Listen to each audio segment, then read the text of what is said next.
Тимур, сәлем. Син бит әле күптән түгел генә ярыштан кайттың, әйме сөйлә әле шул турыда. Нинди ярыш иде ул? Ол всероссийский турнир по тэквондо иде. Мин анда 3-нче урын алдым. Анда кайсы илләрдән килгәннәр иде катнашучылар? Анда Самарадан, Казахстаннан, Тульский областьтан, Кыргызстаннан. Бик күп булган икән. Ә син бу спорт туры белән күптән шөгыльләнәсеңме инде? Мин 4 яшьтән шөгыльләнәм.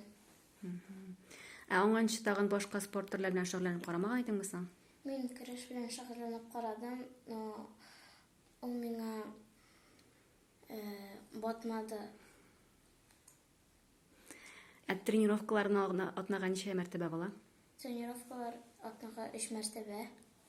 Укуыңа комачауламыймы соң? Юк, комачауламый. Ә син нинди фәннәрне күбрәк яратасың мәктәптә?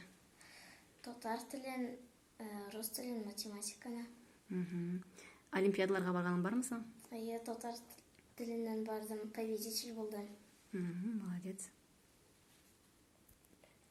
Рәхмәт.